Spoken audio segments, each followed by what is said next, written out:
జిల్లా మన రాష్ట్రంకు ఉన్నటువంటి సమస్యల మీద ప్రత్యేక దృష్టి పెట్టాం. ఆ అనుభవం ఉంది, సమస్యల మీద స్పష్టమైనటువంటి అవగాహన ఉంది.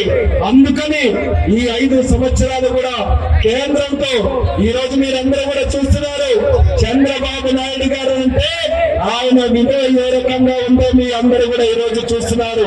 దేవుడు ఆశీర్వదించాడు, ప్రజలు ఆశీర్వదించారు.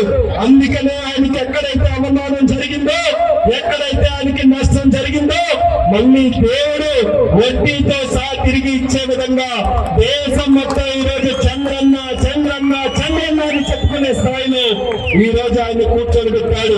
మరి దానికి సహకరించినటువంటి పెద్దలు, ఒక పక్కన జనసేనని నిత్య పోరాట యోధుడు, మన జనసేన అధినాయకుడు పవన్ కళ్యాణ్ గారు మనకు పూర్తిగా సపోర్ట్ చేశారు.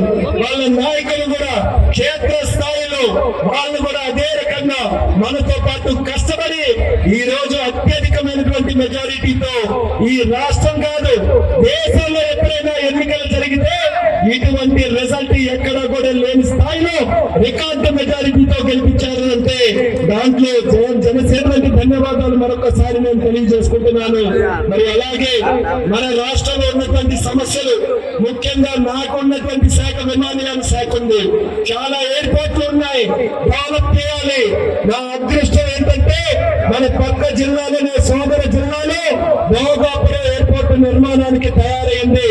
రికార్డు స్పీడ్ లో అది కట్టించి విమానాలు అక్కడ తెప్పించి ఈ 3 జిల్లాలకి కూడా ప్రధాన అభివృద్ధి కేంద్రంగా ఎయిర్పోర్ట్ తయారు చేస్తానని ప్రజలందరికీ కూడా హామీ ఇస్తున్నాను.